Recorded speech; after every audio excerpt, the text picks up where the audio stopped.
Excellences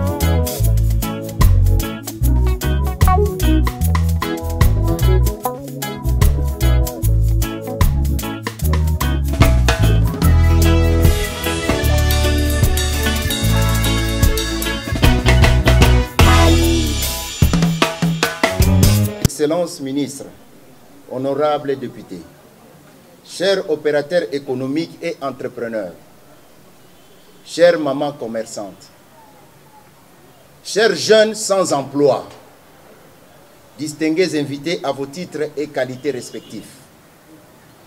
Permettez-moi, avant toute chose, de vous souhaiter la bienvenue dans notre modeste cadre et d'avoir une pensée pour un de nôtres. Parmi les fondateurs, nous étions à 4, qui est décédé, le propriétaire de l'hôtel Africana Palace. Paix à son âme.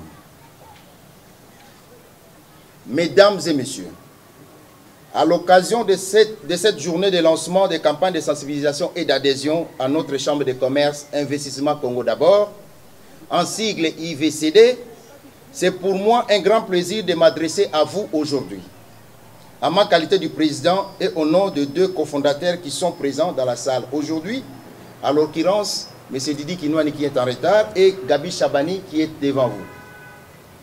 Cet événement constitue l'aboutissement des années d'observation et de réflexion sur la situation économique défavorable de notre pays, notre cher beau pays, la RDC, la République démocratique du Congo. Que, pour une bonne compréhension de l'objectif de cette rencontre, je vais utiliser le mot le plus simpliste. À cet effet, il est primordial pour moi et vital pour nous tous, chaque Congolais, de se rappeler les sacrifices de nos héros et pères de l'indépendance. Ont accompli une lutte noble et juste, une lutte indispensable pour mettre fin à l'humiliant esclavagisme, pour que nous récupérons notre liberté dans tous les domaines, nos droits ainsi que nos devoirs de citoyens. Distingués invités à vos titres et qualités respectifs, permettez-moi de vous rappeler ces mots prononcés par Patrice Emery Lumumba le 30 juin 1960, que vous connaissez certainement, mais que je me fais le devoir de vous rappeler vu les contextes gravissimes actuels. Afin de faire une source d'espoir et de force pour continuer notre démarche jusqu'à son accomplissement. En effet, Lumumba nous conjure de ne jamais oublier pourquoi nous nous sommes battus. Pour rester ensemble, nous devrions consolider nos forces pour bâtir un Congo meilleur, en établissant une justice sociale pour tous et veillant à ce que les terres de notre patrie profitent véritablement à ses enfants, que nous sommes tous ici. Sur le plan économique, Lumumba invitait déjà en 1960 tout Congolais, hommes, femmes et enfants, de se mettre résolument au travail en vue de créer une économie nationale prospère qui consacrera notre indépendance économique. Dans le même chapitre, notre héros national, Kabila Mouzé, nous recommande de défendre l'intégrité du territoire national et nous a exhorté à ne jamais trahir le Congo. Étienne Tshisekedi, de heureuse mémoire, nous rappelle également que notre lutte doit avoir comme objectif faire du Congo un état de droit, de justice sociale, comme le motive le peuple d'abord. Distingués invités en vos titres et qualités respectifs. En effet, depuis que notre souveraineté politique en 1960, nous n'avons réussi à garantir et consolider notre liberté économique à ce jour. Notre économie est confisquée sous les regards attentistes et parfois complices de notre patronat national congolais, pourtant censé promouvoir également les intérêts des opérateurs économiques nationaux que nous sommes. Ceci nous amène à nous poser la question suivante. Quelle perspective de l'économie pour la RDC horizon 2050? distingués invités à vos titres, qualités respectifs. Un pays est vu comme fort dans sa puissance économique d'abord. Or, la puissance économique dépend de la croissance économique, qui est conséquence de l'utilisation efficiente des facteurs de production qui sont les capitales, le travail, la productivité globale des facteurs. En d'autres termes, ceux qui détiennent le pouvoir économique et manipulent ces facteurs détiennent également la puissance d'une nation. Savez-vous qui détient le pouvoir économique de la RDC? C'est une question que j'ai posée à tout le monde. Vous répondez vous-même. La réponse est dans chacun de nous, tous ici présents. C'est pour les réponses que vous avez en ce moment chez vous et des raisons que je vais vous dire ici que nous devons refuser cette nouvelle forme d'esclavage économique dans notre pays. De continuer de fermer les yeux et ignorer tout le mal qui ronge notre pays et notre population. Avec IVCD, nous avons décidé de défendre notre patrie, notre pouvoir économique. Nous disons stop.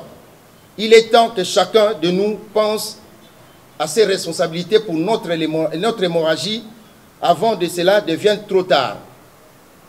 La réappropriation de notre économie est un devoir patriotique pour tous. En effet, beaucoup d'entre nous sont dans ce qu'on appelle et qualifie une servitude volontaire. Nous dormons en acceptant n'importe quoi dans ce pays. Juste parce que le fauteuil de la servitude et ses avantages sont tellement confortables. Alors pourquoi changer? Pourquoi travailler dans son pays? Pourquoi travailler pour l'intérêt de son pays? Il suffit d'avoir l'enveloppe chez les gens qui détiennent le pouvoir économique de notre pays actuellement et rester bien chez soi.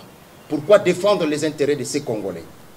Distingués invités, et à vos titres et qualités respectifs, peut-on trouver actuellement des Congolais qui détiennent le pouvoir économique du pays, comme cela a été jusqu'aux années 90? Pourquoi aucun Congolais n'arrive à emboîter les pas de nos plus illustres références économiques du passé? Notre économie et nous-mêmes sommes sous l'empire du pouvoir malsain des étrangers pour les plusieurs raisons. Nos propres décideurs, certains d'entre eux, accordent des avantages et privilèges aux étrangers connationaux. Quelques-uns de nous, de nos compatriotes, choisissent sans contrainte l'esclavage économique, la honte à la place de la liberté, les intérêts personnels que collectifs. Quel qu'en soit les prix, ils choisissent la servitude volontaire. Grâce à eux, les opérateurs économiques étrangers détiennent l'ensemble de notre secteur économique, hypothéquant notre liberté et notre vie politique et notre vie économique de ce pays. Nous ne voulons pas créer l'amalgame ici. L'IVCD n'est pas un instrument de discrimination ou de xénophobie. Nous ne sommes pas contre les étrangers choisissant notre pays pour investir. Au contraire, nous encourageons cela. Mais, vous conviendrez avec moi que dans notre pays, il existe, dans chaque pays, il existe une certaine discrimination positive qui promeut les opérateurs économiques nationaux pour faire en sorte que les fondamentaux économiques reposent sur une souveraineté nationale. C'est ce qui est raisonnable. Dans notre pays, il y a des lois, vente en détail appartenant aux nationaux, qui n'est pas respectée. La police économique, qui est censée légiférer, est mise à l'écart par des coups de fil malsains aux autorités qui protègent les intérêts des autres. Actuellement, je vous interpelle, votre conscience. Tous les secteurs économiques sont contrôlés par les étrangers dans notre pays. Je cite l'industrie minière, l'industrie brassicole, les banques, les grandes distributions, même des commerces en détail, la panification, la petite et grande industrie des œufs, divers produits, les services transitaires, dédouanement, gardiennage, etc. Alors qu'à l'époque, nous avons des Kisombe qui nous fournissaient des œufs de Sadissa. Bref, alors que dans ce pays, nous avons connu de grands hommes d'affaires, avant, après l'indépendance, à titre illustratif, je vous cite quelques hommes. Augustin Dokolo, Sanou, entrepreneur de premier banquier en Afrique subsaharienne. S'il vous plaît, mesdames et messieurs, quelle fierté pour moi de citer ce monsieur. En 1969, Augustin Dokolo crée la première banque de Kinshasa, Beka. Pendant de 16 années, cette entreprise a réussi à évoluer de gré des contrôles économiques en son temps. La banque de Kinshasa a employé plus de 1500 dans le pays en 1984. Dokolo était devenu le deuxième exportateur du café de ce pays, et d'autres entreprises qui étaient en sa possession. Il a créé au concours de la banque de Kinshasa, qui a suscité ce qu'on appelait à l'époque l'Empire Dokolo, ou plus ou moins 10 000 employés à travers le pays. Nous avons Jeannot Bemba Saolona, appelé affectueusement le patron des patrons zaïrois, avec un énorme conglomérat constitué de la société commerciale et industrielle Bemba, Sibé Zaïre, qui investit dans beaucoup de domaines, plantation, import-export, exportation de café, compagnie d'aviation, etc. Plus ou moins 26 000 employés sur toute l'étendue de la RDC. Il a été longtemps président de l'Association nationale des entreprises du Zaïre en ESA, actuellement Fédération des entreprises appelée FEC, qui constitue à la fois la Chambre de commerce et l'industrie et la principale organisation patronale de ce pays. Dans cette liste, nous ne pouvons également citer Kalonji Sendaboudi Mukuna, alias Kansebu, un grand homme d'affaires, fondateur du groupe ICCI, spécialisé dans l'importation des produits alimentaires mis à l'écart aujourd'hui, pour des raisons que nous connaissons tous. Mutambai André Motors, c'est lui qui détenait les records de transport en commun de cette ville de Kinshasa. Mukendi Fonti, Watilenge, diamantaire qui était lancé également dans l'aviation avec Fonti Air Service. Tuluka Cheyaya, Lusakivana, Kinduelo, Pascal, qui est un homme d'affaires et banquier de la BIC. Mikalukidi, le plus grand importateur des oignons. La liste n'est pas exhaustive et beaucoup ont fait du travail. Distingués invités à vos titres et qualités respectifs. La nouvelle génération peut penser que le Congo ne possédait que de tels hommes car elle ne connaissait qu'Indiens. Elles ne connaissent que les Indiens, les Libanais, les Pakistanais et Chinois et autres, tous des secteurs. Mais comme vous pouvez le constater, ces messieurs étaient des vaillants capitaines de notre économie et faisaient toute notre fierté partout dans le monde. Aujourd'hui, pour de diverses raisons politiques et économiques, les entrepreneurs congolais n'ayant pas accès au crédit renouvelable, avec des taux d'intérêt raisonnables, ils subissent un taux allant jusqu'à 65%. Et les échéanciers de moyens à long terme, qui imposés à court terme entre moins d'une année et de 8 mois, ne peuvent plus prendre concurrence des entrepreneurs étrangers qui investissent dans tous les domaines dans notre économie nationale, qui sont aidés par leurs amis qui ont des banques à un taux de 2% remboursable à plus de 10 ans. Aucun Congolais ne peut profiter de cela. Appuyés par leurs banques et autres bailleurs de fonds, non autrement identifiés, mais aussi certains décideurs nationaux adeptes de la servitude volontaire. Alors qu'au même moment, d'autres pays font de l'appropriation du pouvoir économique leur cheval de bataille.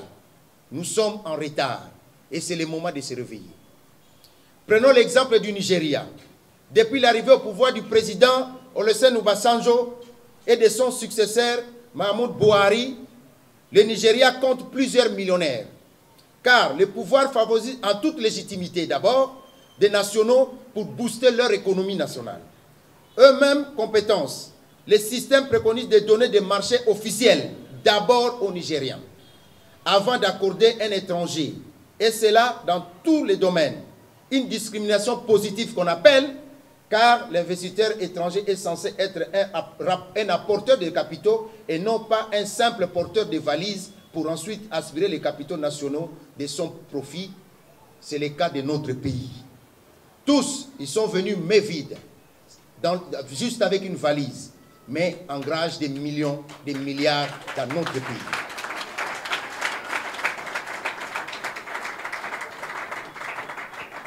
C'est ici l'occasion pour moi de vous rappeler également la vision de notre actuel président Félix Tshisekedi Tshilombo, Soso Yamboka, qui souhaite avoir les Congolais devenir des millionnaires créateurs d'emplois.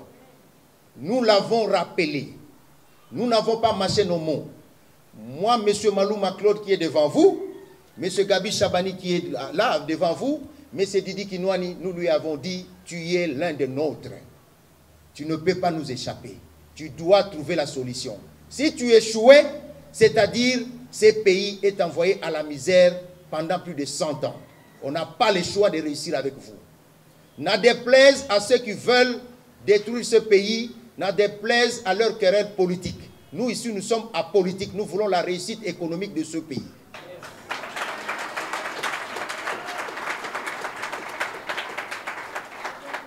Distingués invités à vos titres et qualités respectifs.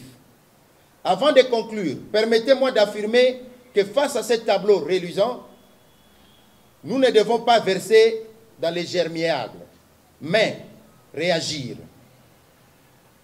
Comme nous l'avons suggéré au chef de l'État pendant notre consultation, qui nous a dit la meilleure façon, c'est de vous organiser. Nous voici enfin en train de nous organiser ici, avec IVCD. Investissement Congo d'abord.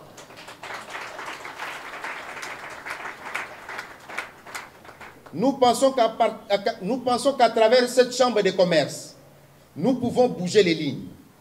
En cela, l'IVCD propose des pistes de solutions à titre illustratif. Le paiement de la dette intérieure des hommes et femmes d'affaires congolais, qui est saboté au détriment des étrangers.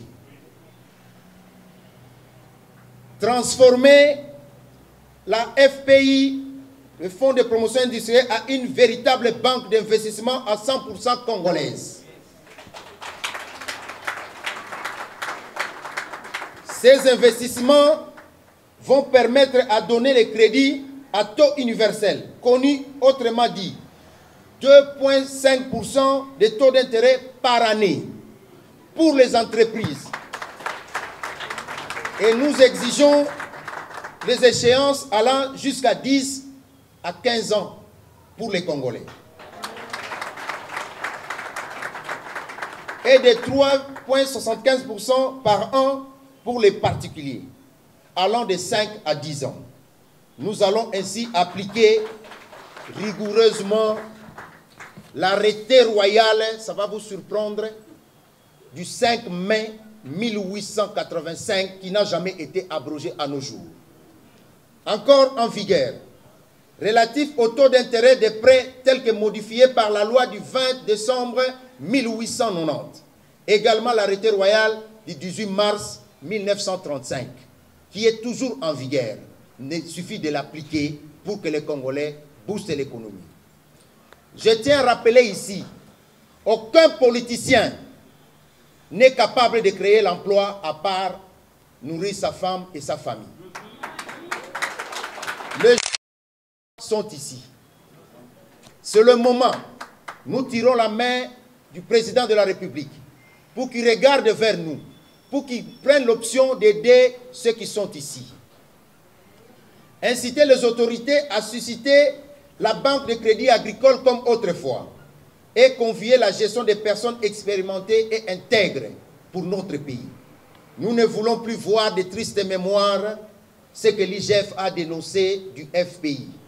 De 1,5 million donnés aux maîtresses, de 2,5 millions donnés à son père, de 10 millions donnés à ses amis. Nous ne voulons plus ça, de l'argent qui nous appartient à nous tous. C'est nous qui payons l'impôt. C'est nous les importateurs. Dans notre bulletin de paiement d'impôts, nous trouvons fonds FPI.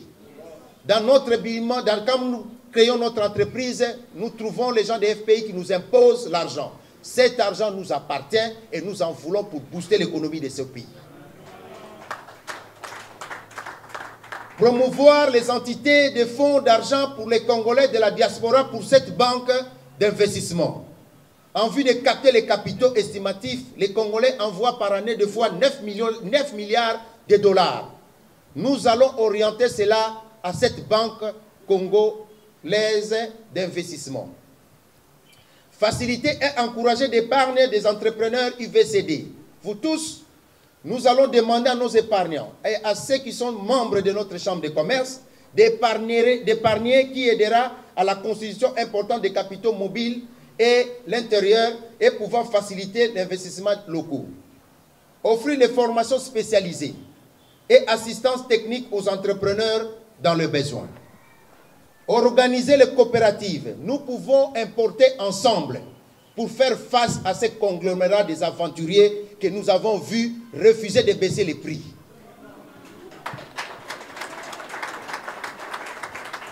Pour booster notre économie pendant des années, on n'avait pas besoin de ces gens. Qu'on a vu le spectacle à la télévision humilier notre gouvernement. C'est pourquoi nous pouvons travailler ensemble, main dans la main, pour booster notre économie. Nous sommes capables d'importer des vivres frais ensemble, faire face et baisser les prix pour nos compatriotes parce que nous sommes Congolais. Organiser des coopératives aux jointures pour booster certains secteurs et même organiser des importations de produits première nécessité à des coûts justes en vue d'arrêter ces humiliations. Comme ce que nous venons de vivre, à certaines personnes refusent de baisser les prix et les denrées alimentaires en humiliant notre ministre d'économie. Distingués invités, à vos titres et qualités respectifs, pour définitivement terminer mon allocution, laissez-moi vous rappeler que chaque digne fils et fille de notre pays doit se soulever pour briser les chaînes dont nous sommes victimes. Nous avons l'obligation de sortir de la servitude volontaire, ne pas abandonner quelles que soient les diverses contraintes que nous allons rencontrer. Au même moment, pour ceux qui me menacent, voici votre réponse. Je suis de race de vainqueurs, neveu de Vincent Bouankiem. J'ai affronté la DSP de mon jeune âge. Je n'ai pas peur de vous. Vos menaces ne m'inquiètent pas. Nous pouvons faire l'objet car l'avenir de la nation et de nos enfants en dépend. Nous ne lâcherons pas. Je ne trahirai jamais mon pays.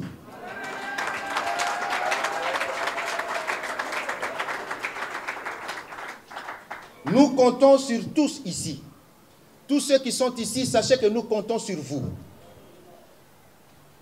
pour sensibiliser la population, pour que les gens réalisent que ce que nous sommes tentés de faire, c'est une révolution de se réapproprier notre pouvoir économique. Notre indépendance économique jamais récupérée. Nos opérateurs économiques devraient briller partout. C'est cela qui devrait être notre fierté. Il nous importe de créer cette force nécessaire capable de nous aider et de nous réapproprier notre économie. Rejoignez-vous à nous. Adhérez massivement. Formons cette union pour récupérer notre liberté et notre fierté. L'IVCD a besoin de vous. Je vous remercie.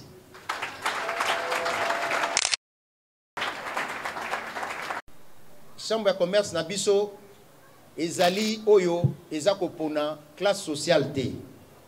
Tozana bande ko Nabiso awa mususu bayebi français te, bayebi lingala ba mama Nabiso, po biso tokozwana ba mama bi pepula. Nyonso bazana droit.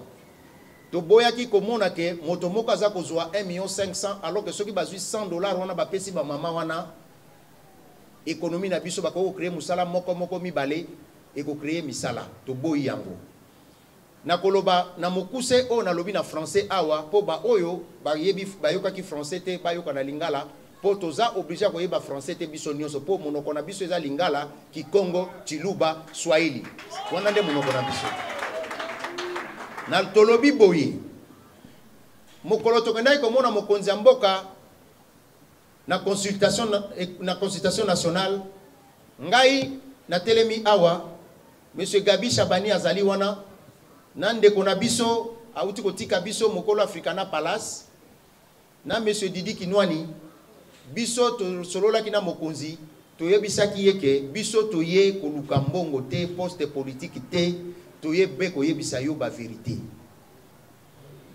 président Chabani a téléma ka FCA yo za moninga na biso biso to komona yo soko longue bokonzi to kokuta na Kinshasa to kokuta na Belgique to kokuta na partout to kotala yo na misu moyen ko lobana biso mususu ekozala te pour lelo ozali président lokolo ozali président de la République biso to lingi otika bilembo ngai na lobaki na ye mokonzi ya mboka nazo zwaka na maloba na yo olobike ozosala ba millionnaire congolais na ba milliardaire congolais olobike ozali na posa ko créer musala politicien moko a créer ka musala te batu ba créer ka musala eza bato bazali banda bakoti awa te na palais de la nation asenga ki biso alobi bo s'organiser bo bongwama bo zala ensemble yango nde sala ka force yango bomona ki biso to annonçaki tango ko bima que to créer chambre du commerce oyo ezali po ete to senga na gouvernement na biso na bakonzo baza kokamba biso ba oyo baleki ba oyo bazalaki kolala to moni banda indépendance na biso ti lelo ba élite na biso ebele bazoki bokonzi soki ba nommé ba tie ba fufu akoti azo se servir ye moko d'abord na famille na ye to moni ebele ba boyi ko salela mboka oyo to moni ebele ba nyokoli bandeko na bango ba papa ba mama na biso ebele ba pesa biloko na leta ba kufa ba tata wana ba préféré ba zoka mbongo ba pesa ba batu na bango ba maîtresse na bango ba pesa ba camarade na bango ba famille na bango mbongo ya biso ya mpaku ke ba futa dette intérieure ya ba congolais ebele ba kufi ba moni même pas mbongo na bango ba veuve na bango bazo telengana dette intérieure bazali ko futa yango te yango wana biso to senga kike ba congolais to sangana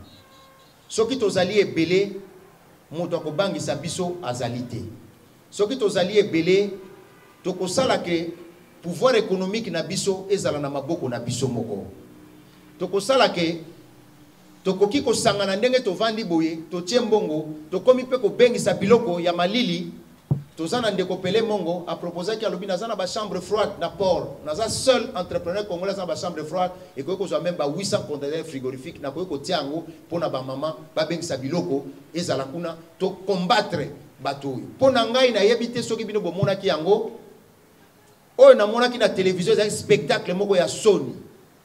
Un gouvernement est appelé à être respecté bato oyo ba bengisa ki bango na ministre na biso bavandisi bango mokolo liboso bakosi ke excellence ezali l'état de ezokolia biso mbongo abatangi ba compagnie belé kili DGM ministre alobi ezato melama ya pio to benga bandeko na biso oyo ba geraka biloko wana ba dirigeant biloko ya ba compagnie wana l'état baye bavandi bango pe bavandi lolenge batuni bango mendenge nini bino ba pesa bino ko gérer mboka bozali ko taxer bato oyo balobi ba prix moyen ba kiteza te po bino nde bozo bomba bango ba konzi na biso ya DGM ya OCC ya OFIDA bo bazalaki wana babimisi mikanda babi me bato baza kokosa bo tuna bango ba lakisata reçu moko ba futa mbongo pa ya nani tango ba moni ke batie bango na mur na bandeko na biso oyo baza censé na organisation ba protéger bino ba congolais biso nyonso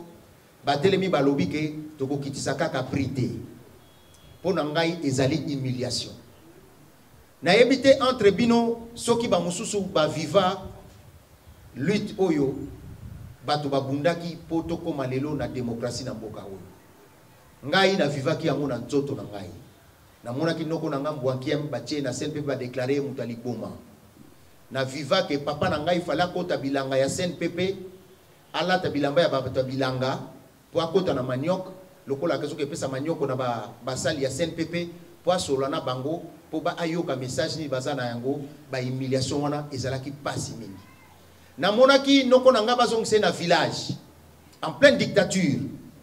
Je me suis dit mais biso oyo to vandi boyi tozana démocratie Félix Tshisekedi o biso to yebi o to koli o to zana ye ako boma biso te po te to boyi esclavagisme ya bandeko na biso to yambi bango na mboka na biso yango wana eloko to lobi awa to sengi ete bino nyonso bozali awa bozala bolobeli ya IVCD ya chambre de commerce oyo po ezali ya biso te ezali ya ba congolais nyonso C'est-à-dire, bino nyonso bokolobela yango, po ete, tangu toko belela, batu nyonso baya. Pour prochainement, tozo s'organiser, to fungola ba IVCD na ba commune nyonso pona adhésion massif. Toza ke mokolo toko sala sortie, mokonzi mboka akozala wana. Gabi Shabani azako yoka, bakonzi bazako yoka mokonzi mboka akozala wana. Ako répondre na ba question na bino. Et puis ako yebisa bino nini alinko sala pona biso. Mais je vous assure, et que ça pour la Congolais, bon moni a eloko ndenge bandi ezali révolution économique ya mboka na biso. Ba oyo bakondima, bakomona ndenge tozo sala, tozali ba politicien te. Tozali parti politique te, tozali kaka bato oyo ba monike kolala pongi ya ba bébé lokola toza kozela. Eloko tozo zela tozo yebate, tozo mona bato bakomi koteka ba fufu na ndunda na ba chambre na ba kati na ba supermarché, situation est grave, très grave. To monite, ba maman na biso bazaye koteka biloko, baza komi na pasi, esika ya kolele ya kosimba ezalite. Yango biso to sangani, poto tia loboko, bato nyonso bazala na loboko na biso basimba biso. Oyo toza kosala to kosala mo na République démocratique mobimba. Mais babandaka isiko bovandi. Bande kona biso baza kolanda biso na province. Baye bake tozali na bango. Les Congo pour les Congolais et les Congo ezaya biso banso. Moto abangisa moningate. Je vous remercie.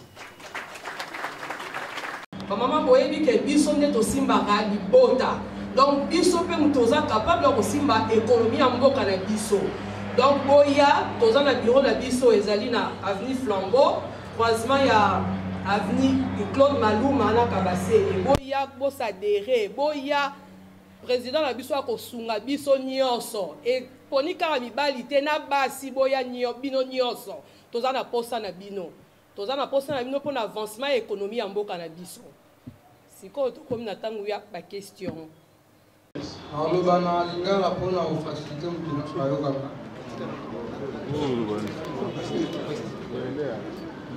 Comment on Victor Onogok Bandi na IPEN, dans la Naga président de Malula na Top Congo. Franchement, jour na la Naga émission wana, ça n'a pas si parce que tout le monde papa ou bazala mité ma malam, mais bazo linga biso ba gère tout souffrir. J'ai entendu parler des délits qui n'ont depuis longtemps, depuis province Sansakou, place na Botama. Je me suis posé la question pourquoi bato o bazo chasse aux arambongo et bazo tika biso ba tout souffrir. Franchement, je suis persuadé de l'idée papa Claude Malula. Je me porte à garant, il y a pour soutenir yo, parce que nous avons initié la Fondation Global Service. Et partout nous sommes déjà la vision. Et nous avons pour représenter la petite Claude Malula dans la commune d'Angalema. Nous avons une coopérative. Nous avons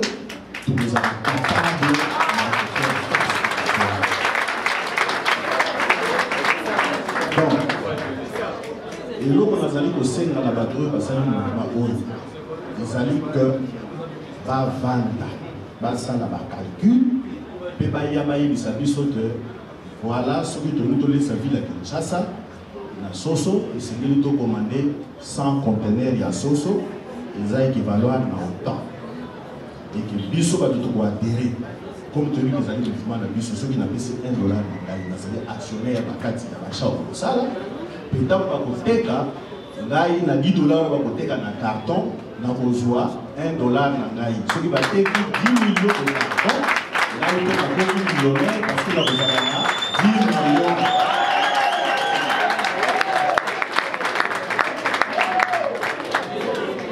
Voilà eloko oyo nga nazali kosenga na Claude Maloma asengeli kosala nga naza ingénieur nayebi ndenge makambo wana esalemaka donc nazali kosenga na bango ete baéclaircir biso sur makambo wana nabandi nalobi sandobe mpe le tout bapesa biso bachiffre mpe ntango tokoadere tocontribue po lelo oyo tisekedi akoloba FPI boyi babongola yango koma coopérative soki ngai naki nasenga moko bakopesa ngai yango te question nanga eza boye président Claude Lobaki ntango bokutani na président Tshisekedi première chose abina bino organisé.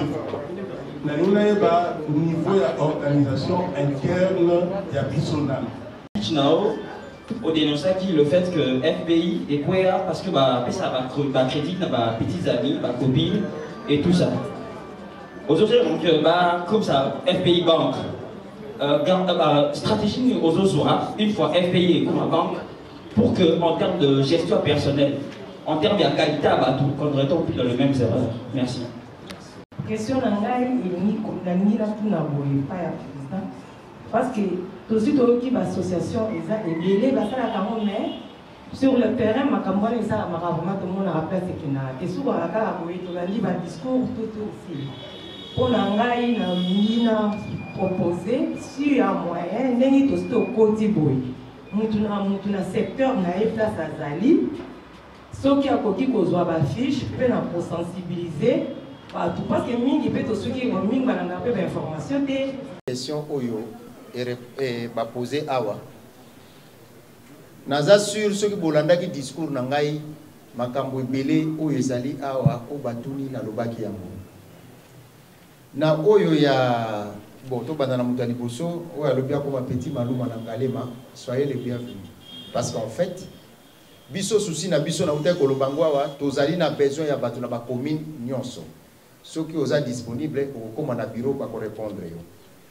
na monsieur Papi na uta ko lobana bino que tozana monsieur Pelé Mongo na discours na nga na ebiseme tozana monsieur Pelé Mongo azana biso c'est le seul congolais qui fait notre fierté na domaine oyo où tu copes exemple ya poulet à $1 na ko surprendre bino et puis na yebisa ki bino que monsieur Pelé Mongo c'est le seul congolais oyo azana ba entrepôt ya binene et cause ba milliers beaucoup de conteneurs ya bilo kwa kolia na port ya Matadi c'est-à-dire na koyebisa bino ba secret mususu ya mike kaka tozali déjà na entrée de s'organiser pour cela ba réunion c'est salama kina monsieur Pelé Mongo na ba mususu depuis na lobaki na bino awa na discours na nga ke toko sangana toko sala makambo ensemble ya minene tosi tosololaki monsieur Pelé Mongo na koyebisa bino soki bomoni lelo eninganaki bato wana oyo baza ko nyokola biso baza ko sala tuke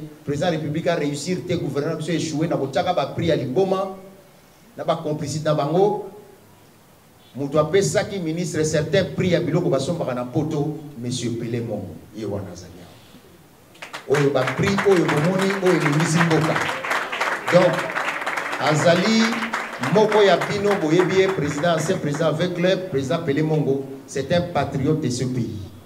C'est parmi les 10 fils de ce pays. Donc, c'est-à-dire pour nous, question, mais la maïno ya bio, tout ça va nous nous organisons. Na monsieur Germain, je pense que c'est la même question. Monsieur Germain a tout ni ouverture yanini. Dans chaque organisation, ils ont la batu babandaka eloko. Mais tant que nous bango batu bakoma na sukati.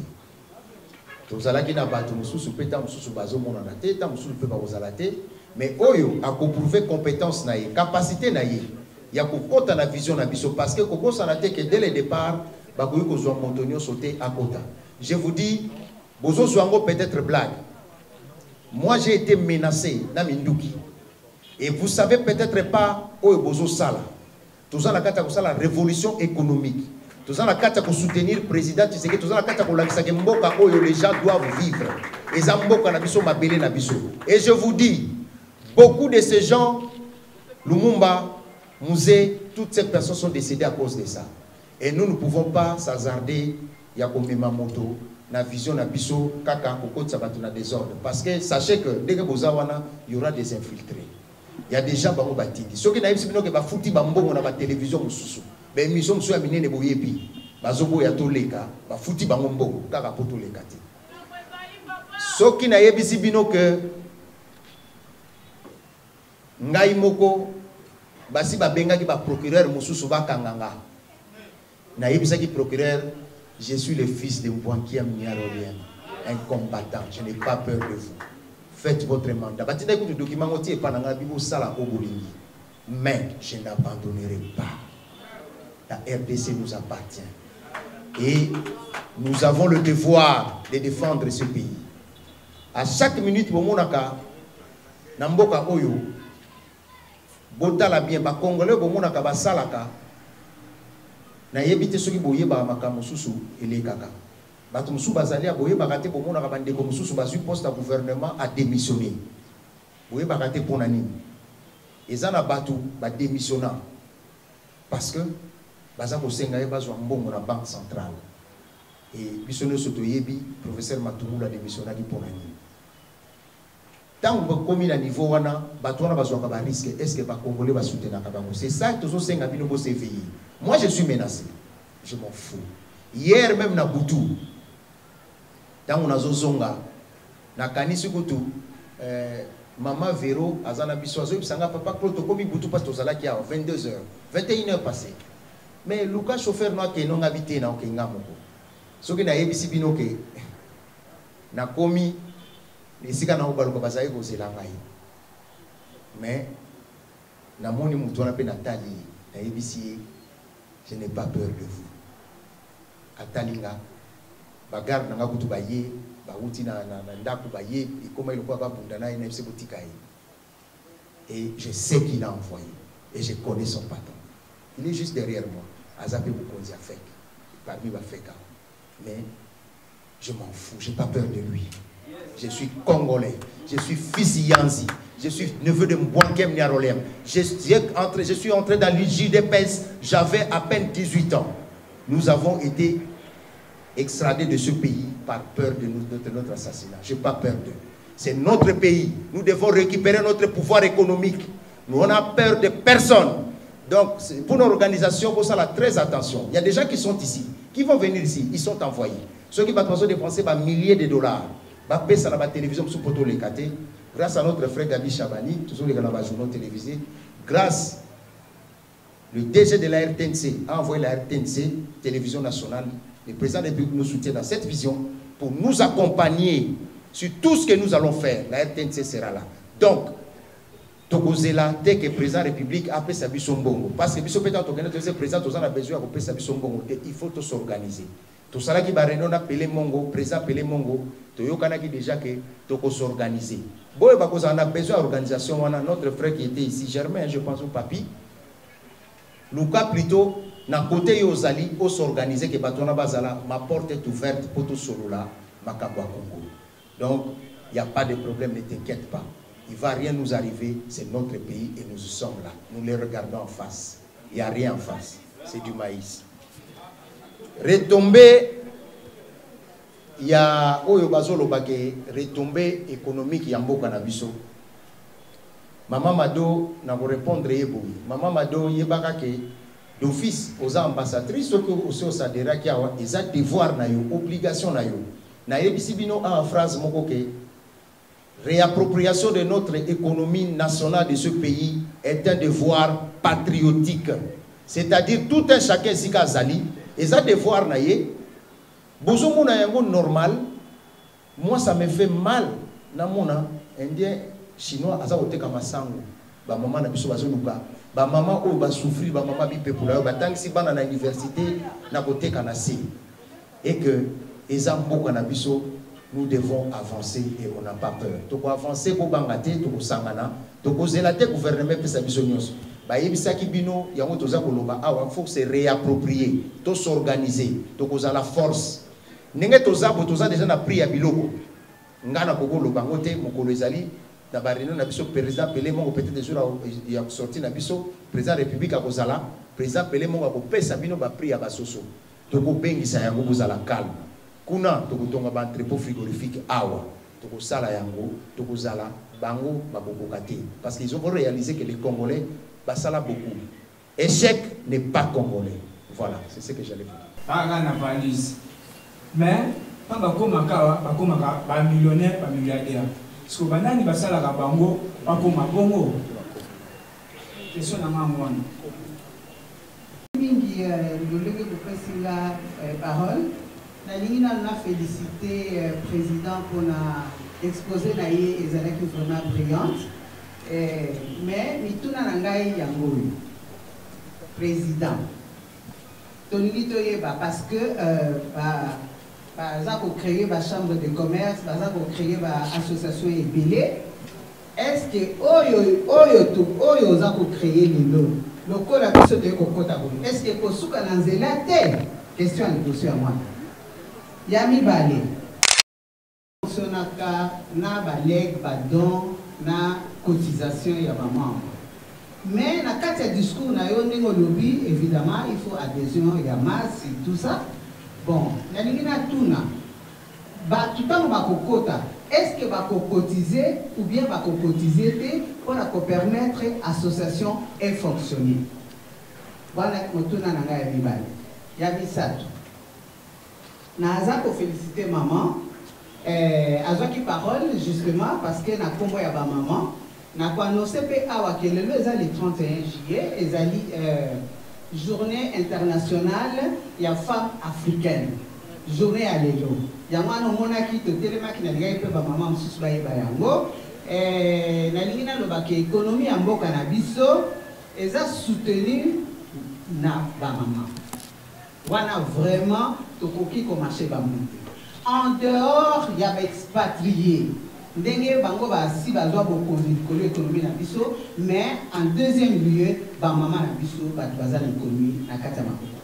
Clairement Bazana Batukoyo Bandima servitude volontaire.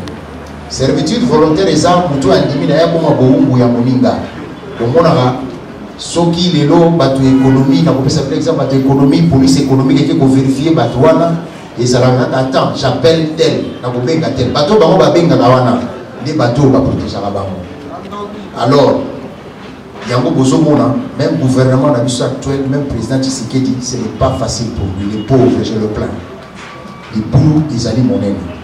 Donc pour nango biso tant de koli na kisasa na limité ngai na mona ba libanais ko ya boko na ngai bazai capable de foutre na ndako na limité te bango ni so bavanda na ko marché bazai capable de foutre na ndako na mbinza te bango ni so bavanda na ko marché bazai capable pour mbinza l'air wana zaki mbinza pigeon la résidence de l'ambassadeur est à compétence à pigeon.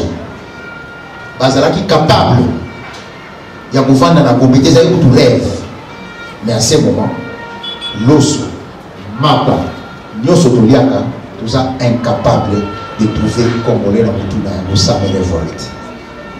Yango Moni, Bato Oyo, Bazalaki na Bango. Bato Bazaki ba associé na Bango culte. Bazali très agité face à IGF. Moi je soutiens IGF. Donc, c'est-à-dire que nous avons s'organiser, nous avons pour la question, Maman Kati a posé 4 questions. La question, je vais répondre dans mon mot. Maman Kati bien.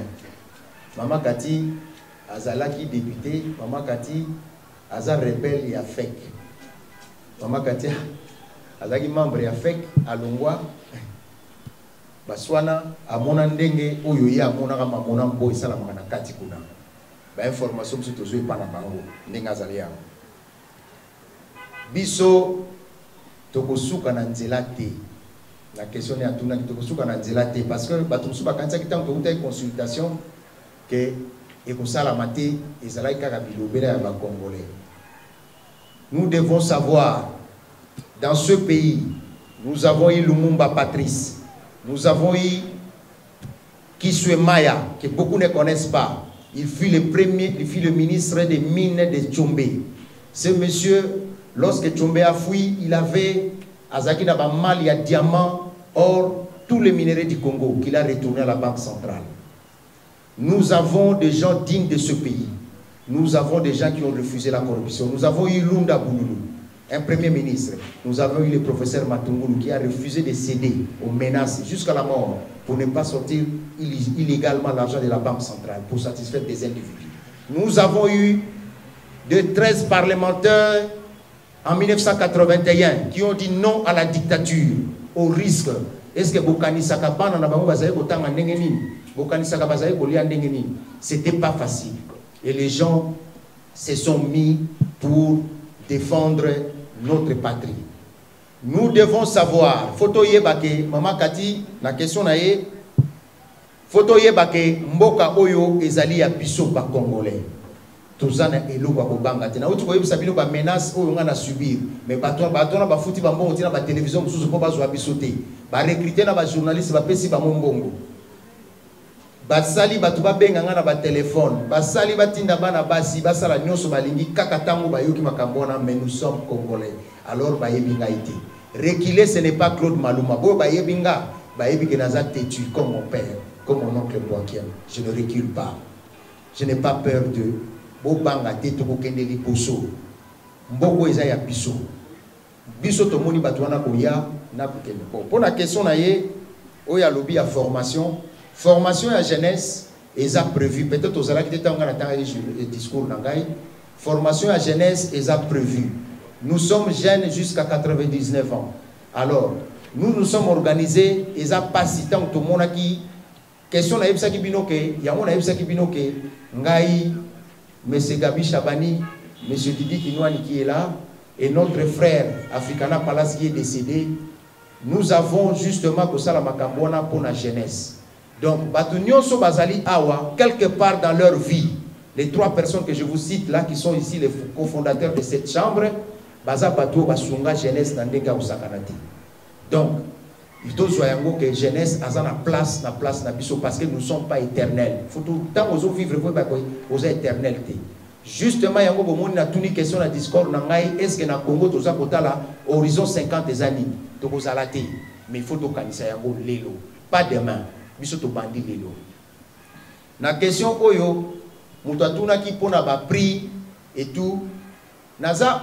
Na kosala ba izini pona ndenge alobi ke ezala ba produit maman na minute oyo il faut yeba ke ba congolais bazali chosifié ba congolais bazali chosifié ba botoli biso bandaku soki lelo esala kanga pasi to koli to yebi ke Gombe na côté droite so kende station ma campagne ezali ya l'état à 99%.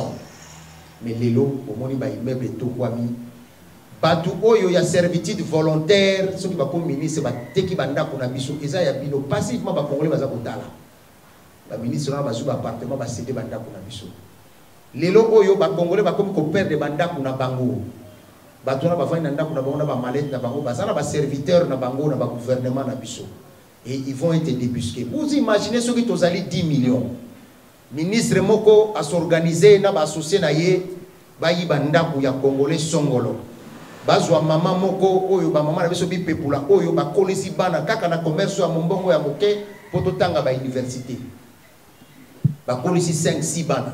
C'est vrai la question na yo économie na biso eza reposer sur les mamans. C'est pour cela na discours na ngai na lobaki na bengaki pe ba mama bi pepula parce que na yebi ba mama wana ngala poli na limité.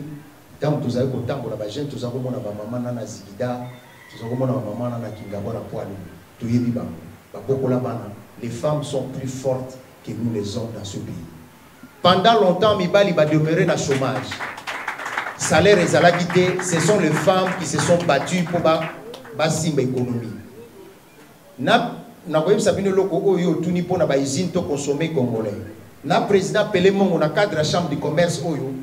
Makamusu, il ne fallait pas tout le bateau, pour comprendre que tout de suite avancé.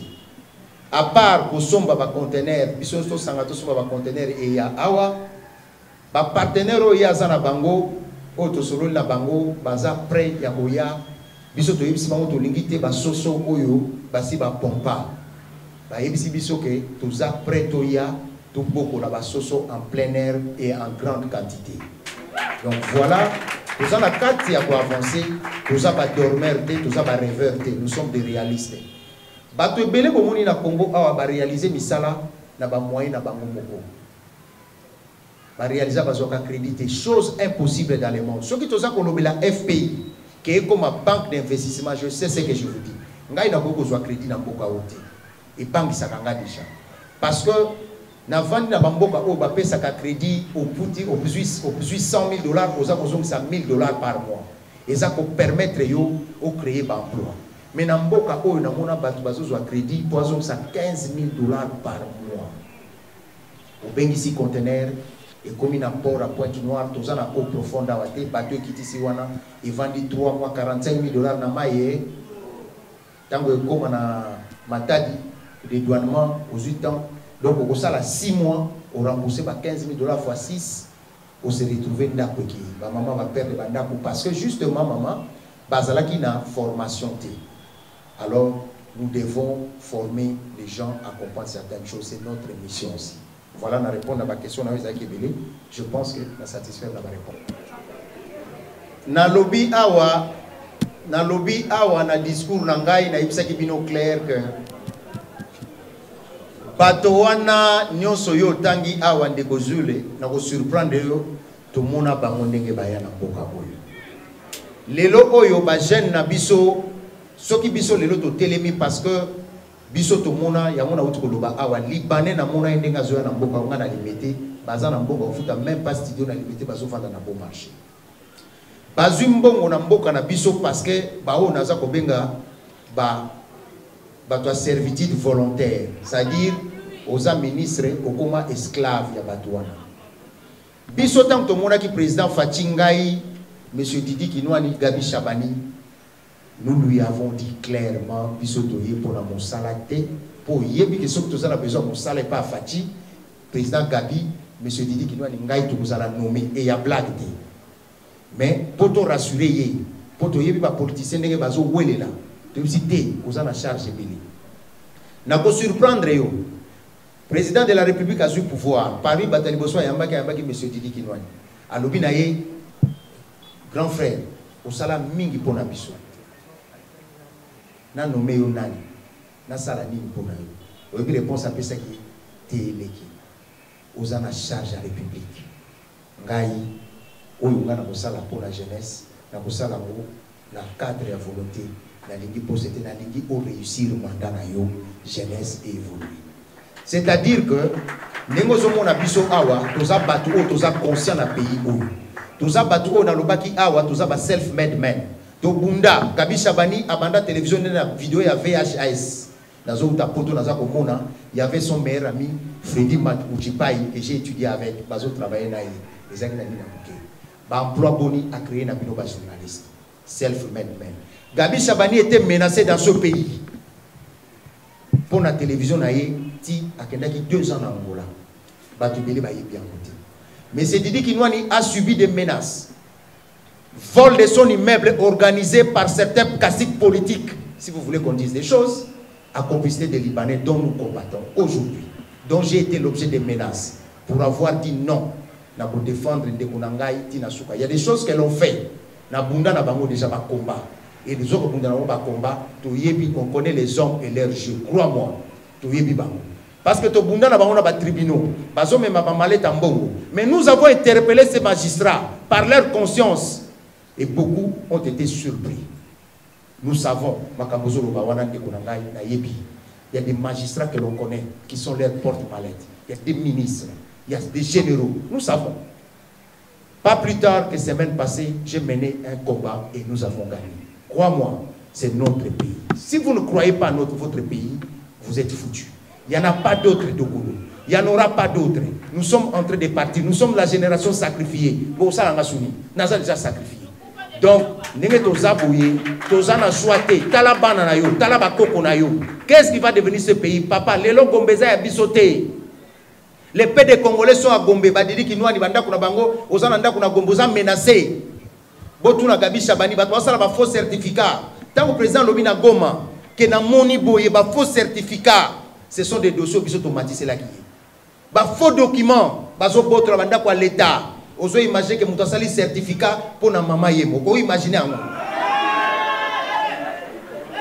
Okoko imaginer que muto alamuki accueilli à sali certificat en face à IEC oyo mona ba libanais bazwana biso tozoko la place wana ezalaki centre expertise il y a agriculture il y a RDC mon libanais sali lango certificat en complicité. Moi je connais un conservateur pour na biso to bundana batwana le conservateur Jean-Aimé paix à son âme a refusé de signer certificat wana batiela e ba soda pour akotate na bureau naï. Ba Congolais wana baza aboya lobi na kokota pete ngai tangu na yokaki yango na muke na ngai na telema na kenda ko luke na ndako na bundisa ti ministre azaki na swate apesa e musala côté mususu ba ngo mais ba organiser vol na bango yango moni ba tonga. Donc il y a des combats que nous avons menés. je ne pense pas que M. Loko appelé Mongo va corrompre. Na évité Moutroko la Dominique Abengele. Les gens, au moni, il y a un interpellé, on a kotanga, ba homme d'affaires biso tozalaka, to monaka ba papa na biso na biso to kola limité na funa awa. 90% ma pango na funa ezalaki ya Congo Motors. Mutu wana totangi comme Mutambai. Azalaki na baki malumalu Kinshasa mobimba to na problème à transporter na mboko pour un Congolais. Ba jeune belé ba yibi référence on a te ba yibi ka référence ba politicien ba nommé noko ayibi asani ba yibi ke noko sokazana bengi déjà FPI ba zu 1,5 million ba pesi makangu bango bali. C'est ça la référence qu'ils ont. Et moi, j'ai dit non à ça. Ba Dominique Abengele oyo na yibi te soki mutu soko yibi passé soki mutu ko impressionner un Libanais. Les abato ba vie na biso to monde ba on a limité à que na vacances na poto papa des politiciens. Donc, ok, samedi, aux lundi prochain. Donc, pour te dire que, biso sa ba Congolais, ou basa complexité. Ok, corrompre qui nous a pas PCD. Ok, corrompre Gabi pour PCD. Nous devons aider notre pays. Nous devons prendre conscience. C'est notre pays. Nous sommes apolitiques. Nous acceptons d'aider ceux qui veulent aider notre pays. Ce que le président Fatia Lobi que Asimba Biso to aider, tout ça ko sengaye, papa, il n'y a pas plus fort que la population. Ceux qui ont 1 million, 2 millions, 3 millions, crois-moi, il n'y a pas un ministre qui va résister. Nous allons demander sa tête. Gabi a dans la chambre à président pour dire non, on n'a pas honte, on n'a pas peur d'eux. Ceux qui vont nommer un ministre, pour IGF, et désormais commis, il va céder Congo d'abord, voilà, merci. Pour notre frère Mouteba qui a demandé pour nous bazar informel, justement, notre chambre de commerce, ce que bien, ce que vous avez discours sur la télévision, on a parlé de la formation. Formation est très important. Parce que, biso to kotia place oyo, place msusu ezalaka bazo benga bato baza formé. Yango na to interpeller boye maman mokalika kia maman Mado. Yango yo papa Mouteba fo oluka bato yo yebi wana na bazo sala na informel. Bazala adhérer pour être ceux qui va soulever problème na bango tous en un moyen où il y a aider bango aux gens ça bango na nzela ceux qui peuvent faut que na kochapa avocat balandi la bango na guichet unique qui existe to ko aider bango ils ont un problème on a un petit problème ko aider na ndengo na ça va il y a pas de problème pour na mai ndeko la kisi mai awa justement yé moko na ko interpeller azomona mo normal ya za congolais okoli awa mai ya biso moko mutumso azotekela yo mai c'est comme ça n'interpeller bino na discours na mai donc yo moko déjà tant osombi mai tant ozomela mai wana eza normal que la même chose na ko reprocher peut-être na muto asome parce que ba congolais o bazana ba production bazana chambre na biso c'est ça lisanga o toza ko sangana c'est ça que to sangana to simbana so ko za ko teka mai ko ya na chambre na biso toza na site. Il y a une page Facebook na biso, tozana page YouTube na biso, oya zana produit na ye, en contact pa publier produit na ye, to mema batu ba sa déré belé. Bino de photos ça les fortes ça les belé. Pour ceux qui toza 10 millions. $1 comme a dit notre fait c'est 10 millions. Ceux qui toza 10 millions bazana Kinshasa biso to se focaliser to sombi to créer ba millionnaire na biso ba congolais, ba millions wana ekosali saka biso pour déjà congolais. Ndenge zaboyi, ceux qui Dominique Abengela zana $100 90% au en Congo, pour les nécessaires au liang, car ils sont au liang. Didi qui nous a dit 1 million, beaucoup liang kaka awa na Congo.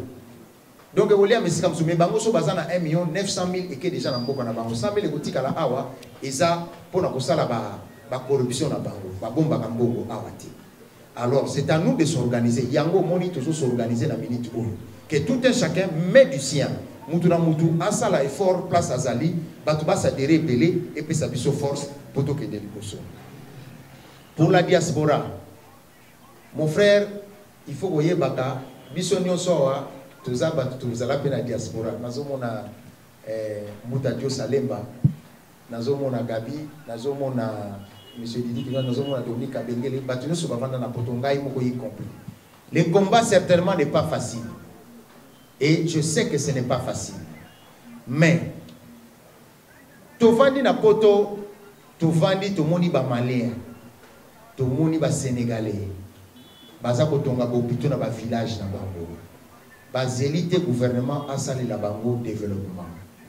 Biso tant que décida qui to ya na mboka oyo poto loba keza mboka na biso to koma ko investir, il y a des amis ya poto ba diaspora ba sekaki biso. Balobi oza kotika Canada mboka ya miel OK Congo oza muta liboma, ça m'a coûté ce que ça m'a coûté, même le divorce. Mais j'aime mon pays, j'adore mon pays. Je me suis battu ici. Na bunda a bande ko na biso diaspora, il faut pas ça la effort wana ya kozonga. Il faut pas causer la kaka kena zo 100 000, 200 000 na zonga. Ba Sénégalais basa ko tonga bo pito na ba village na bango. Basa ba malien, to yebi biso na poto ndenge bato na ba organiser. C'est pour cela, même temps tu yango dans un sabino que chef d'état senga biso, organisez-vous d'abord. Ngai biso tant to zwa ki kaka mo wana organisez-vous, nous sommes organisés IVCD en haut. To pesibino. C'est à la diaspora de venir nous rejoindre. Je sais, dans un cas comme un livre, je sais qu'est-ce que la diaspora peut apporter. J'ai même proposé de créer banque de la diaspora. Na poto. Ba Congolais, poto tika ba futilité. Je demande à nos frères de la diaspora, to tika ba futilité, na ba page, sur Facebook, il y a Facebook, il y a nini. Tout se concentrer dans notre pays. To tika ba insulte. To bima, si tu veux faire vraiment l'économie, et vraiment réussir, na au conseiller bango, botika ba querelle politique état libisoti. Les grands hommes ne discutent pas des individus. Les grands hommes discutent des idées. Nous sommes ici pour discuter des idées. Laissez les individus aux médiocres. Bah discuter oh yaleki yo on les attend pour discuter pour la mutu. Oh politicien aleki ya pour ma président à la famille na yo. A copé soni. Donc je vous dis en ce moment les grandes personnes discutent des idées. Tout sur la ba idée awa. Tout le bateau s'organiser. Tout pour s'organiser na nyonso wa za na idée awa na bureau apesi idée na ye to ko yamba to ko yoka to s'organiser quant à ce. Donc rassurez-vous, tout ça pour tout ça la blague, tout ça la aventure, nous nous organisons. Je pense que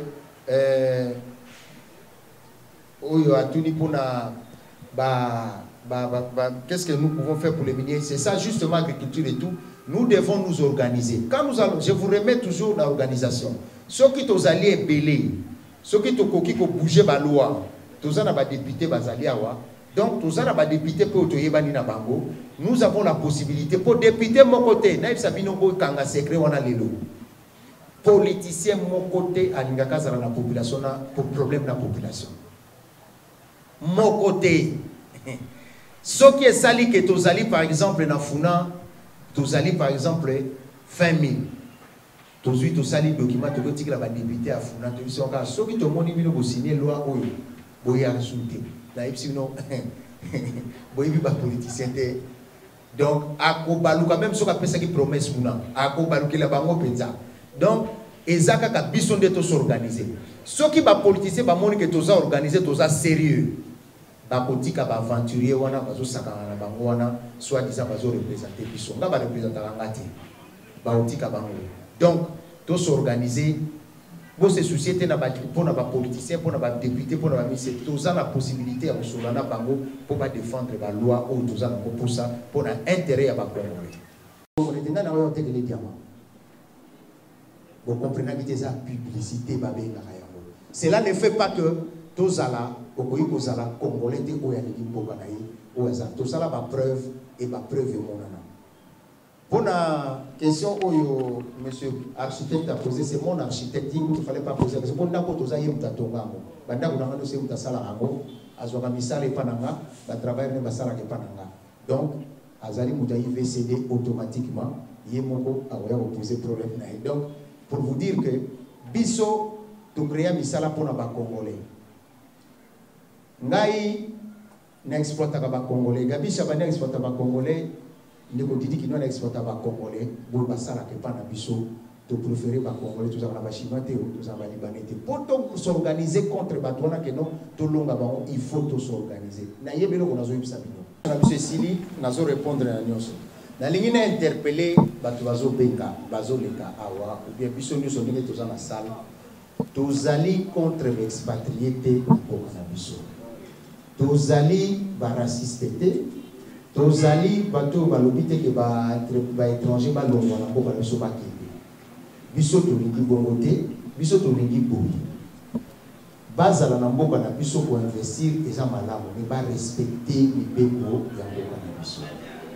Et ça, le Congolais de lobby, et ça n'a pas cité à quel moment marché n'a eu, bah, ici, conditions, et ça, Congolais, ça ne peut pas se faire dans le pays où Félix Tshisekedi est président de la République. Moi, ça me dépasse parce que c'est sûr, l'information, on a des accords. Justement, c'est pour cela qu'on dit que la IVCD, ceux qui ont au Moko, tous a payé, l'information qu'on écoute, vous assure que ceux qui ont organisé, tous a 1 million. Na Béléli Bino, tous a pas capté l'ambassade à Turquie, vous assure qu'il va résister. Donc, chacun de vous a recruté ma membre et chacun de vous a s'impliqué personnellement. Solution est en pour Moko. On nous a dit de nous organiser. Organisons. Pour Oyo Alobi Yamin, nous avons invité le vice-ministre des Mines, M. Godard Montemon, qui a appelé, il s'est excusé parce qu'il est malade. Croyez-moi que Batu Yamin, M. Didi Kinouani, a bien placé pour Nabino pour bouger les lignes là-dessus. Parce que comme M. Dominique Abengele qui est ici, l'ami intime du ministre Godard, donc, Batu Yamin, Bozan, ambassadeur, il fait céder tout repère sa banque. Donc, le ministre même n'a pas pour pas faire une solution. Donc, vous avez des bons représentants. Donc, Menazo s'est rappelé qu'à l'époque, il y a Mobutu. Nous avons grandi dans ce pays.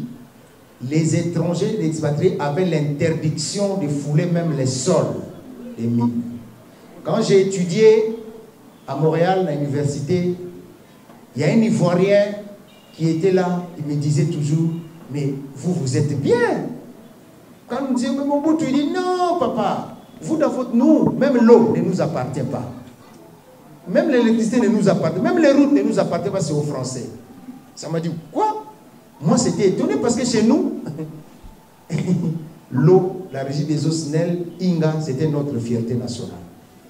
Et que le mal a été profond. Les j'ai pitié même de ces gouvernements, j'ai pitié du président parce que les Boulouana, au Batouba préparé qui et Zamboka si et Kendaki Moussika. Pour tout récupérer Mboka Nabiso, il faut s'organiser, il faut à la bombe, à la force. Tant que tu as la force, bateau gozo banga wana. Aussi pour mon dictateur n'enga banga la population sur la zoya nanda kuna. C'est-à-dire que bateau na ba koma ko banga. Ba koma ko yeba ke bon monde bateau ko banga IGF. Ngana kelek na bureau moko DG moko ko ah on m'a dit IGF va passer ici hein. Ngabi oh IGF va passer, tu as un problème avec IGF. Donc mutuye moko a commis interpellé. C'est ce que biso IVCD ba koma pe kutanga biso ah IVCD oya oyela ngawa. C'est ça que vous devez faire. Je pense que tout s'organise.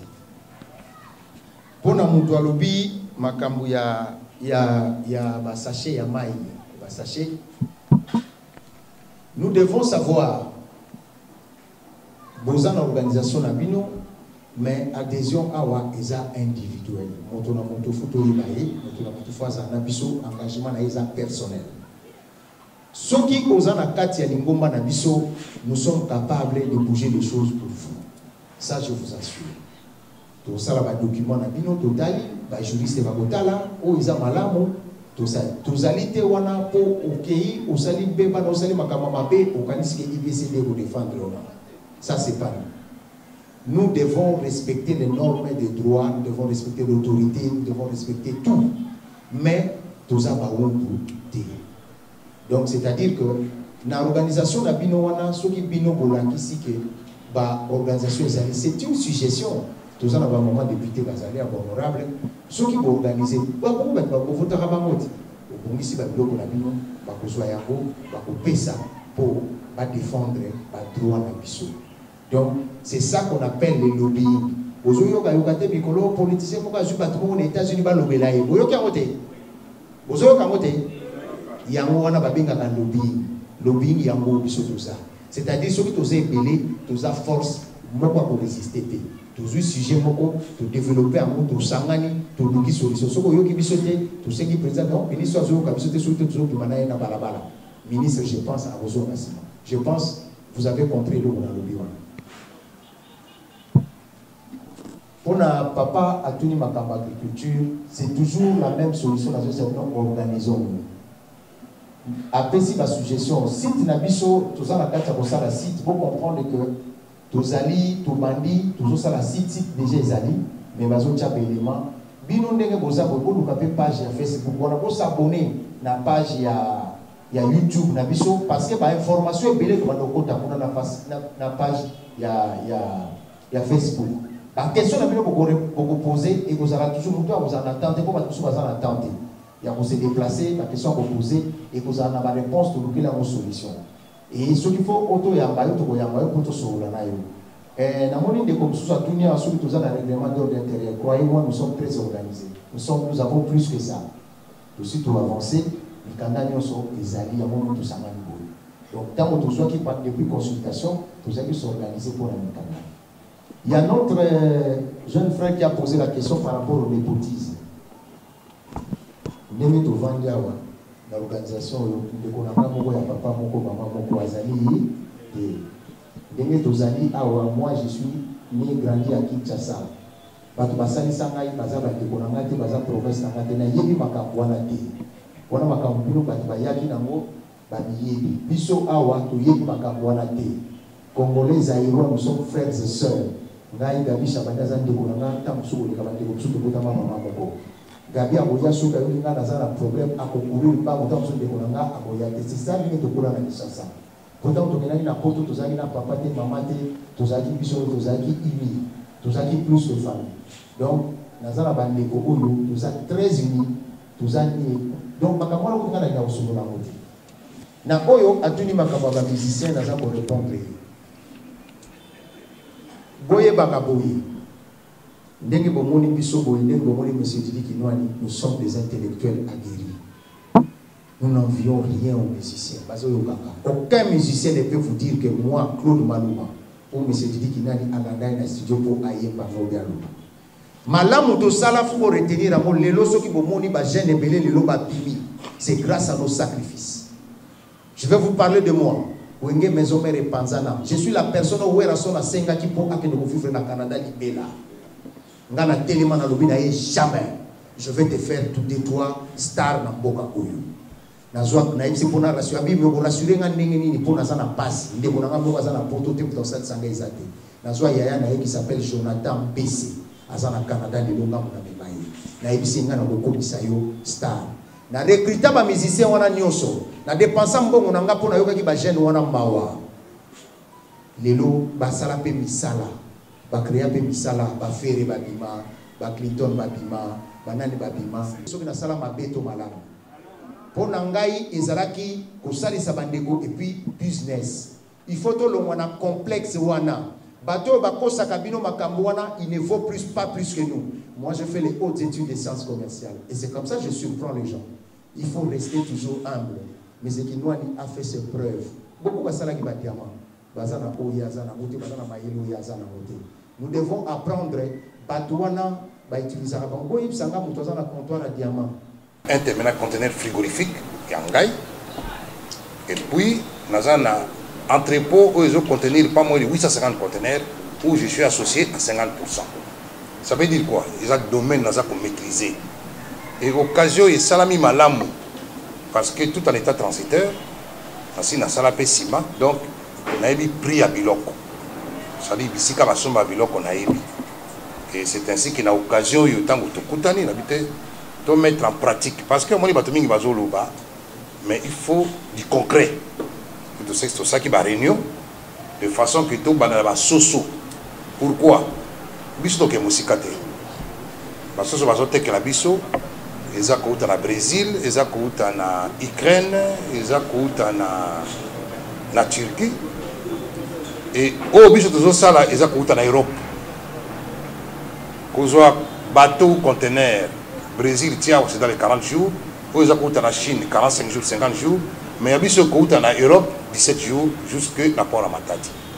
C'est ainsi que dans un premier temps tu combien va conteneur 50 100 conteneurs et puis tu peux préfinancer parce que pour accompagner le gouvernement parce que batal ou échangeate moto ko sabinote que bisika to somba biloko batal ou échange place mon côté alors pour tout la kisango to ko sandenge nini dans un premier temps, tokobenga une grande quantité de conteneurs.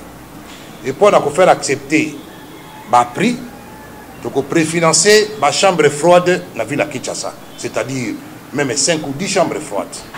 Ce qui biloko yé na port à Matadi, toko décharger et côté directement dans l'entrepôt parce que ils ont ici comme mon et dans le préfinancement il y a des conteneurs, toko imposer prix.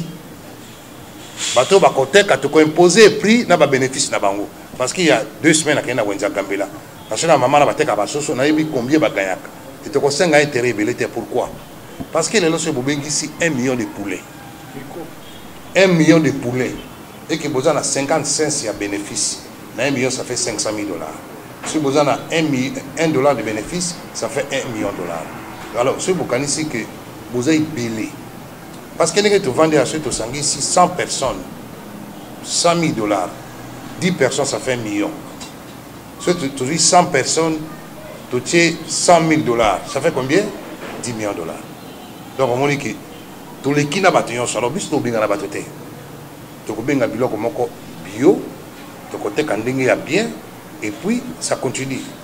Et là, vous avez dit que ça, moutuna moutuna zongalanda comme a une importance, c'est là que tu sali pourquoi. Heureusement que nous avons sali ici. Quand il s'agit de cet exemple à Maï, donc dès que vous avez dit moutuna moutuna, il faut réfléchir à ce que vous avez dit. X tel a te kaka Maï. Bisognon sont la population, quand il s'agit de 10 millions d'habitants, ou 15 millions, 20 millions. Donc, si il y a 1 million de bateaux, il y a pas de moto orienté. C'est-à-dire, il y a $1, ou 50 cents, ou 30 cents, mais tu ne peux pas moto. Donc, on dit que c'est parce que l'opérateur économique, il y a un bateau, parce que ça. Bateau passi, tu vois qu'on passe un mot d'ordre qui va se mettre sur le bloc et pas mon total, tu vas se battre. Donc, moto à réfléchir. C'est-à-dire que ils ont créé des millionnaires, il y a solo, il y a le coutate. Parce que tu es orienté, il y a un somba. Il y a un soso, il y a un soso, il y a un soso. Quand tu as vu les soso, il y a un soso. Millionnaire. Il y a un mapa, il y a un soso, il y a un soso. Donc, il y a un moto à réfléchir dans le domaine. Ngala teka kanini comment c'est fini. Donc eloko tokumisa parce que ngai na ebikeza par hasard te nakanisi que en face na biso ce que to sali kaka contrepoids c'est fini. Donc les ngala baka muke wana ke eloko eza mukete et puis ngala ebisa question j'ai la posaki non biso combattre côté biso to kotia ba produit ya solo natalo ya solo c'est fini. Moto a comment on a que prix na biso moins cher population ko landa yango esili parce que nako pesa un exemple ngana sala ciment na Turquie ça coûte $2, ciment randi Matadi dédouané c'est $4, transport à ciment sac moko jusqu'à Kinshasa c'est $1, ça fait $5. Donc ce côté qui na $7 même on va te kango sikoyo $8.50 mais biso to ko importer te qui moins cher sucre la même chose donc biloko il change te l'osso la même chose et je peux même pas trop parler parce que même l'osso pour ceux qui n'ont pas bon, c'est ça, il va vérifier ce que c'est ça le vrai problème. C'est ça. Casse les queues. Donc, il y a un message, la caméra, le micro. Non. Mais, dans l'équipe, il y a une précision,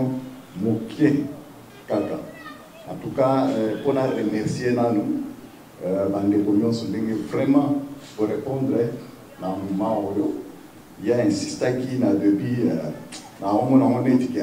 mais est-ce que on a plus que ça reçoit conscience mais la PCA raison de l'eau en tout cas pour m'y mettre la main au final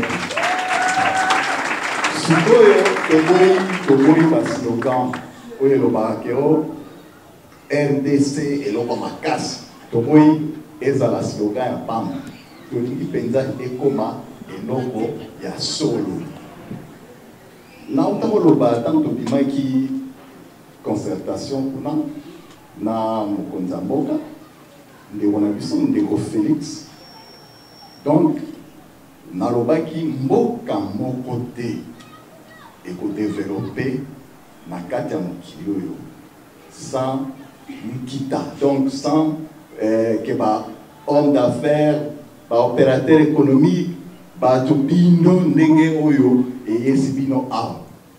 J'espère que vous voyez pour la politique. Voilà. Le là, vous avez conscience. Chaque fois que vous avez bilenge, les jeunes, vous savez toujours que yo salani. Mon amour, non, tout ça, alimina kabelaye, mbongo ya pamba, après, akenda somba Weston. Mais, eza malamu te. Ceux qui ont moni, non, Gabi Chabani, ou bien Kabengela Kabenga, $100. Kozwamba la moko $100 wana, on est à monter. $100, au gros, on peut plateau à market. Au banipé, côté Kango, on appelle un jour, au commis à 120. Au commis biso tokine, na Angola ma boko pamba. Je vous dis que na boko pamba. Naza mwana ya richité. Naza mwana ya richité. Naza pe mwana ya mobola ya makasité. Papa na ngaza la ina syndicaliste, na INT za awa et tout. Papa kinwani ya ebani bato masina ba ebie. Donc, et l'on va faire ça tout ça motuya. Comme ma biso na ba internat na classe et tout ça. Tant que tangi. Apo di ba ne délai. Mais nga ambition ezalaki kake non nga fona koma mutala ya mwana na kende ki nazwi risque ya kokende ti Angola nalingi bokanga ke ndenge boye awa mutu na mutu akoma homme d'affaires ya mene mutu na mutu bopesa misala biso to ana motembe topesa tous les gens qui disent oh non, mais parce que Didi qui nous a petit 100 000 kuna et tout ça. Non, mon thème passe comme on a bandé qu'on va souffrir. Tant on soupe, dans moi 1 million. Mais dans le mot de 100 000, na nenga dim, na pesa bandé qu'on va souffrir. Et zande, na mon thème, tous on pesa et tout ça. Mais bino, vous créez ba misala na mona ke étudiant moko aye aza chimiste na yebisie ozosala oyebosala nini anda osana entreprise ote abi mais ozosala déjà oko créer entreprise ezosenga yo combien oh non soki naza na 300 et tout ça nabi 300 bon soit 500 aujourd'hui azwa na pesa kaena pesa na branche aye. J'espère à comment qu'on kende kosala bisika na bisika ya nini ya désinfection ko désinfecter bandaku et tout ça il désinfecte na ndenge nini na classe batangisi bango na bikozela te ka kosinisa classe et puis il faut koyebisa bana pour orienter bango utile biso nyonso te mutu nyonso te akokende ke université soki nini kini facilisa kaka soki na droit soki na nini tout ça la éducation ba yela biso wana système éducatif bana ya ba orienter mwana utile orienter leki na yo utile donc na maçonnerie na ébénisterie na nini msala moko et puis ozoyebisa ye tango kotanga aussi si matière wana yo faut comme chef d'entreprise au créer ata misala misatu mine tout ça na sima na yo pe bato babika voilà et loko penza na sepele mingi na kopesa tout ça mais pour les musiciens pour identifier biso na ndenge ba musicien te oyo wana ezalaki 38 ans passés ba client ba elinga na Angola ba tekelinga diamant en face nanga ezalaki na bar moko mais na moni bango na sachet mbongo $200,000 ba tekaki ba keina 200,000 wana kana kata sachet ba kuti bazo bi na musique bazo mela masanga bazuka basi bazo sans se sentir même pas l'insécurité que bazo bango tout ça bazo yoka musique ba langue et tout ça bato nzoka ba nga musique voilà na keina bango na marketing côté musique na yebisi service na ngai ya marketing na bino il faut que banda sikoyo ko voter to votaka budget moko boye pona marketing bandeko na biso ya ba musicien. Et puis ba musicien oyo ba fréquenta biso en tout cas to benga bango ba musicien pamba boye. Mais ce sont des entreprises. Donc ben tu wenge musika wana o monaka tout ça. Ce sont des entreprises. Entreprise moko est créée, mibale Moussous est créé, Nisatu, et tout ça. Les lots wenge ko ba combien. Voilà. Besoin noter na ndenge o no bande non ba bande bona biso. To linga ka bango, o linga pe musique na bango, ko binaka. Bango pe mutu ba mema baza ba ambassadeur na biso ba mema ko mona ya mboka na biso musika, même pour ba investisseur moussous ba découvrir ba ya awa. Ba peta ba grande salle, boyebi. Tout ça va sunga bango pambate. Tout ça maïle to yebi. Sikoyo totiki mboka awa bolobi ono bakoti nzala et tout ça. Voilà nzala tozoluka ba solution nani ndeko pele mongo auti kolekao mo nyoso pona trouver ba solution nani président Malum auti kolekao abe auti trouver kaka ba solution pona nza poto zala ki distrait mais sikoyo mutu na mutu azo eloko yo eza ya mutu moko te eloko yo eye kobundisa pe bapaya te tolingi nde tozwa place na biso awa na kati ya mboka oyo. Voilà eloko na ngana ya Satino la mona. Je vous remercie, bon week-end na bino nyonso, nzambe abatela biso na santé malamu na suki wana. Chabani record mais moi na tête boité mais tout ça bomba mais Chabani que c'est moi.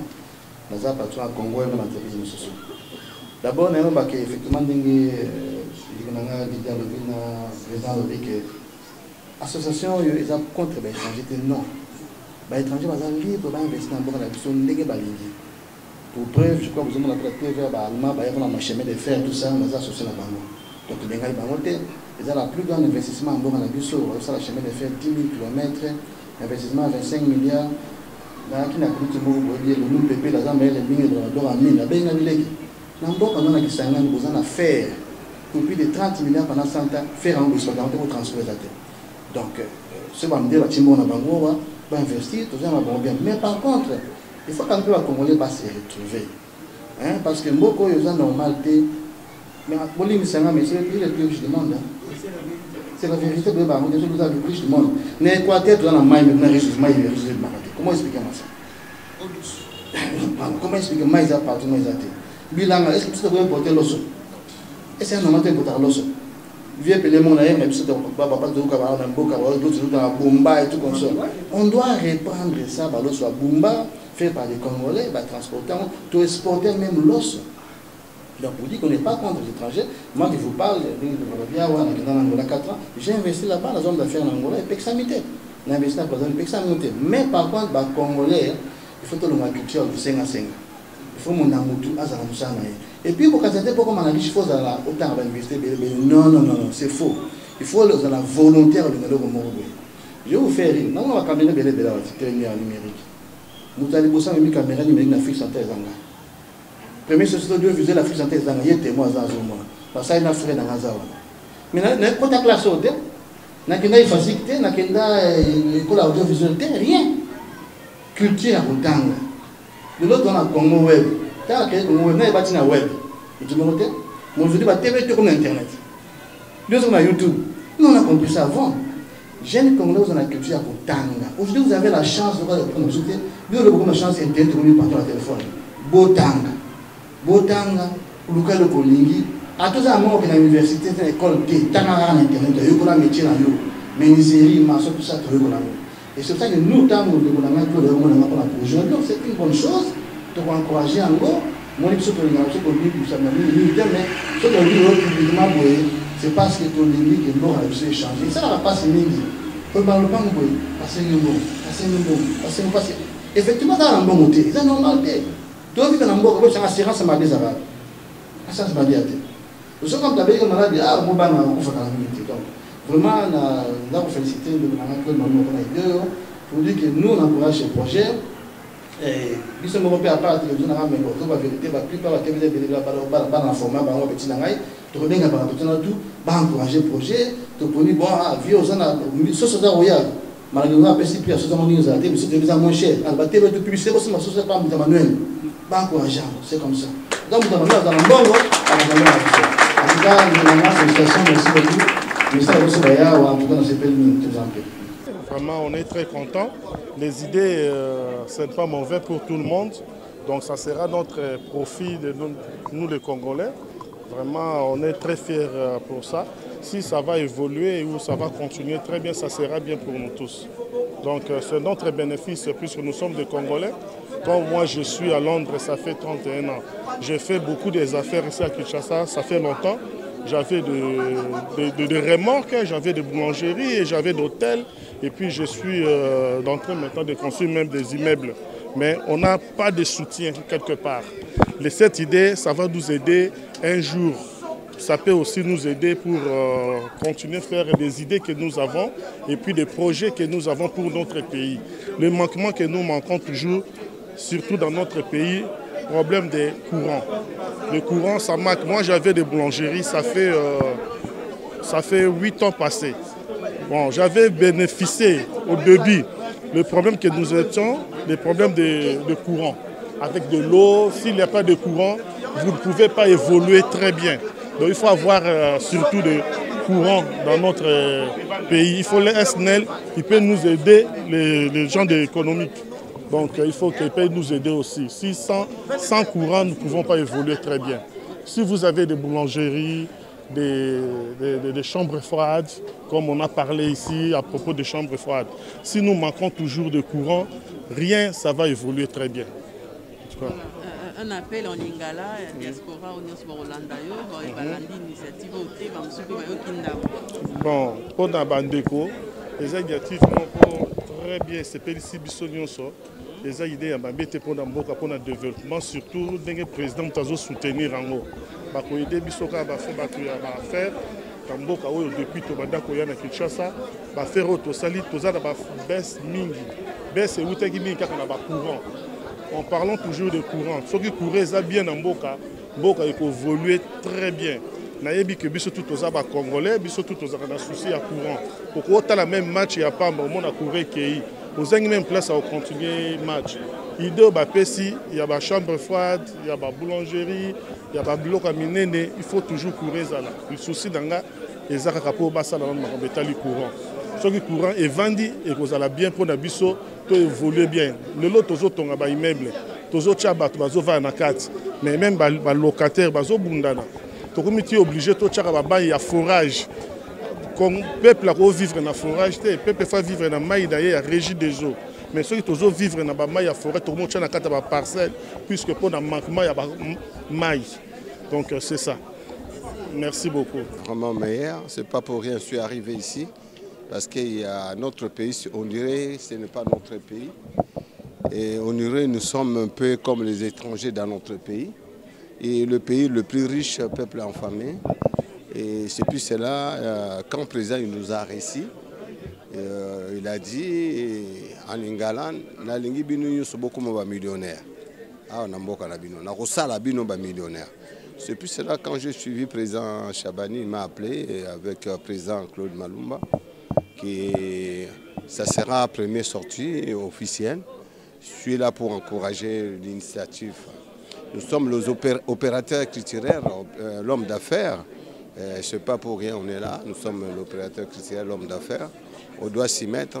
Quand on dit le musicien c'est un showbiz. Hein, nous, c'est l'opérateur. Moi, j'ai des studios de musique à Paris. Même le pauvre Jacob Levaroué, dans leur 40e anniversaire, il a fait l'enregistrement chez moi, il a proclamé chez moi. Il est décédé, je présente même mes condoléances à groupe Kassav. Il a fait l'enregistrement chez moi dans mon studio, à Paris, à Épinay. Donc nous sommes, quand on voit déjà que Kassav va enregistrer et pas dans ces considérations. Donc musique est showbiz. Mais nous avons interpellé un peu les Congolais. Dans Lagos, ceux qui ont piraté disques à musiciens moko, babomio, dans Lagos.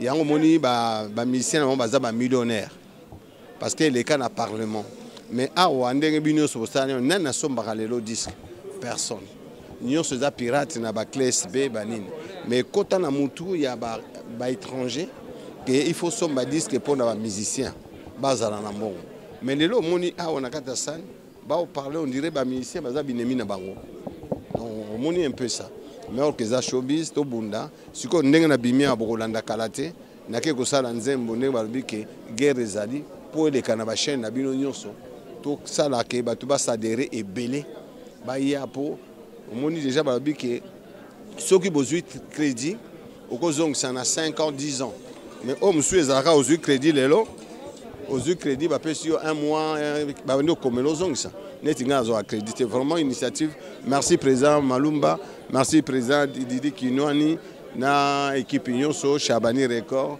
na ba ndeko nyonso do bazana idée en tout cas merci botinda nga bali si nous ça d'abord je pense que Boebi président Didi Kinwani Boebi président Claude Malumba Boebinga bosubo kabiso makambo ya okeo to sal mabe o bakangi non nous sommes des gens sérieux nous sommes moni ko vana na mboka o ya Congo pendant mbula na mbula 5 euros ka oyibimbongo 5 euros de filo quoi aux facilité donc nous sommes sérieux et nous voulons quand même que les Congolais puissent la moins vie moins un peu moins bien hein, nous sommes le peu qu'on peut faire dans moi temps que de ça toutes les structures pour que nous n'avons de payer à peu moins crédit crédit la banque na biso les taux sont élevés crédit 15% 20% ça on est mais si on a crédit on a poto 3% 2% et demi c'est mieux donc on se bat par rapport à ça. Alors quel problème bino boyo résoudre justement parce que fait des gens là. Oh mais pas c'est bien éviter dans mboka msusu ba organiser ba chambre de commerce rebelle déjà ils ont amorté ils ont obligatoire d'arrêter affecté et que ça 10 20 c'est pas interdit c'est comme ça ailleurs donc ba chambre de bango commerce na bango rebelle ça n'est pas avisant ba tout premier ça na monter les problèmes que vous venez résoudre on ne résout pas un problème mais tu créer chambre de commerce na biso vous comprenez et ça leur appelle wenge là qui musa c'est wenge Paris donc on s'appelle ailleurs. Pour la chambre de commerce, ils allaient à faire, qui n'a critiqué en côté, mais bon, on a évité cette espérance par rapport à ça. Mais alors, il ne faut pas se placer à la paix. Et puis dans la vie, concurrence peut se bien. Il faut qu'il y ait A, qu'il y ait B, nous avons un choix. Donc, tu vois, ça la paix, on n'est pas contre la fake, mais il y a quand même que pour. Et puis, bon, mon émission est à Batoualia. Adhésion, nous allons formuler 1%, plutôt 1 000 francs, 2 000 francs, 5 $. Mais nous avons 2 500 $, $5. Nous, c'est pour tout le monde, pour que le peuple ait assez de possibilité de vivre. Pour souffrance de l'équipe Namboka, pour souffrir trop, c'est pas bon. Tant que souffrir, il y a insécurité, il y a au moins, moi, si tu es là, ça m'a bien que ça ne pas pour la nuit, passe l'équipe. Donc, tout ça, moi, fort, tout contribuer à mon peut passer diminuer mon. Je vous en prie, au revoir. L'initiative est très intéressante parce que moni les loba tout je parle de la diaspora bali banda mingi baya awa pour nous investir ba trouver ba croque en jambe parce que ba te belé ba chinois ba indien ba to na mboka na biso bazo permettre bisoter avec l'appui ya ba to mitema mabe ba permettre te que bato ba libanda ba investir avec ba initiative à boye et pesa lisu posa na bato ba libanda ba mona sous que non mboke fungwami vraiment que ba ko ya en toute sécurité ko investir yango non faire appel à la diaspora que c'est le moment où jamais on doit en profiter tous les investisseurs à la diaspora mboka vraiment to comme na temps oyo il faut te frapper fort pour notre botte l'économie mboka na biso parce que surtout tiki yango kaka na maboka ba étranger donc c'est le moment où jamais. Voilà, c'est ça. IVCD ndenge bolandi, tolobi ke IVCD ezali chambre de commerce, ezali ko la syndicat ou ezali ke ba congolais to wuti ko perdre nkitana biso plus de 20 ans tozo mona su ba congolais te. Bolandi lelo muto moko alekiawa alobi ke akene ko zo marché na ambassade Songolo awa ba afficher penza ke muto ko zo marché ko za la congolais te, mais na mboka na biso. Et wana ezali exemple moko apesi ya muke. Ils ont une entreprise, ils ont un biloko belé awa. Ba oyo bazala qui censé bazala la fédération pour défendre ba congolais wana bazalité. Bazako ça les logoté et biso to décider to défendre ango, to la kisake to sangana bomoko na bomoko, to za la fort, to luka moyen ya kozong sankita na maboko ba congolais. To moni ke ba congolais o bazalaka représenter ba congolais. Bazalaka fierté na biso. Papa dokola sala banque, azala ki moto moindo ya liboso, o asala banque na Afrique. banque na ekendaki tina ba ekolo mususu tozalaki na papa Jean Mbemba azaki congolais oya bato mwindo oyo azalaki na compagnie ya avion ezako kende tina Europe partout na Amérique na États-Unis lelo tokoma l'échec. Alors toza komona ke bato to yambi na mboka na biso pas seulement baza ko nyokola biso pas seulement baza ko se réapproprier biso ba salaire mabe ko beta ba congolais ko nyokola biso na mboka na biso parce que baza protégé par baya yango lokola to moni ke mwana mboka Félix aza ya biso aza congolais kinwa lokola biso ayeba ba pasi na biso to yebisa ke tozo s'organiser pour yo o trouver ba solution na mboka na biso. Est-ce que aux alaté pour nous discriminer tout aux chasse ya ba étranger baza na mboka? Non, ils ont aussi quand on a passé les étrangers bazo sala musala na ba malamu. Tout ce que tozo senga que mibeko na biso ezala respecter. Tant que tozo na mibeko na ministère économie et lobby que commerce à détail eza pona ba Congo. C'est une loi existant depuis longtemps, mais ça respecté té. Siko ba maman na biso bateka kabo bazala mobile salaire malongo ezata za koteka pour foutre là-bas na classe. Pour sala basala nini siko soki to bango ba komi koteka tina détail. Eza mibeko, to sengi ka mibeko ezala respecter, to sengi pe que ba jeune o bazo sala entrepreneur to aider bango bazala booster. Surtout eloko toza ko senga na minute toza na banque te parce que moto moko te na mokili mobimba ndenge bomona kawana o bomona ka ba milliardaire basala na mbongo na bango te mbongo ezalaka toujours ozwi crédit au tamboli mais pour avancer na crédit faut pas pesa auto ya malonga et puis temps ya mulai pour rembourser lelo na mboka na biso soko défi 100 000 faut donc ça 15 000 alors que bango bao ba paya baye bango basala nkitana bango ya nkuku soki akei ya défi 100 000 azong 6 000 o sala ne concurrence ni nini yango to sengi l'état na biso azwa FPI o ezwa ka mbongo na biso ba congolais to komisa ngo banque d'investissement pour ça la ke ba congolais bazwa pe crédit na to malamu pour ba créer ba emploi to avancer.